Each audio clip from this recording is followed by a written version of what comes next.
नमस्कार, आप देख रहे हैं द एंगल। मैं हूं आपके साथ दीपाली माथुर। उपचुनाव में अपनी गलतियों को अपने सर माथे ओढ़कर भले ही भाजपा का शीर्षस्थ नेतृत्व पार्टी में गुटबाजी को रोकने में जुटा हुआ हो, लेकिन भाजपा के वरिष्ठ नेता गुलाब चंद कटारिया के एक बयान के बाद से सियासत गर्मा गई है।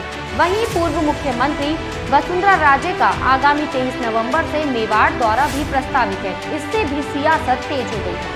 सियासी गलियारों में चर्चाएं हैं कि राजे ने अपने विरोधियों को सबक सिखाने के लिए ही ये दौरा प्लान किया है।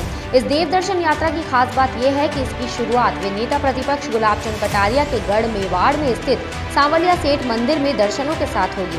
वहीं हाल ही में कटारिया ने उपचुनाव के लिए 20 स्टार प्रचारक बनाने को फिजूल खर्ची बताते हुए वसुंधरा राजे के स्टार प्रचारक बनाने के बाद भी उपचुनाव से दूरी बनाने पर सवाल उठाए थे। माना जा रहा है कि इसके बाद राजे ने फिर से पार्टी को अपनी ताकत दिखाने का फैसला किया है। वसुंधरा राजे का ये दौरा इसलिए भी चर्चाओं में है क्योंकि अब 2023 के विधानसभा चुनाव में 2 साल का ही समय बाकी रह गया है और इसे वसुंधरा राजे का चुनावी शंखनाद भी माना जा रहा है, क्योंकि इससे पहले 2018 में विधानसभा चुनाव से पहले भी वसुंधरा राजे मेवाड़ से ही सुराज गौरव यात्रा निकाल चुकी है।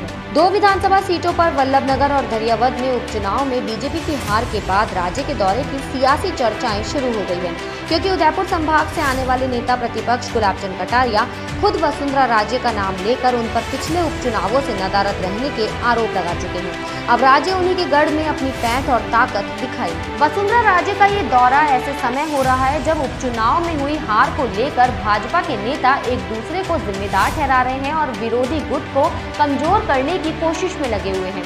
वसुंधरा राजे के इस दौरे से एक तरफ तो उनके समर्थकों में उत्साह बढ़ेगा, वहीं दूसरी तरफ भाजपा के शीर्ष नेतृत्व में पार्टी में गुटबाजी की आशंका को लेकर परेशानी बढ़ सकती है।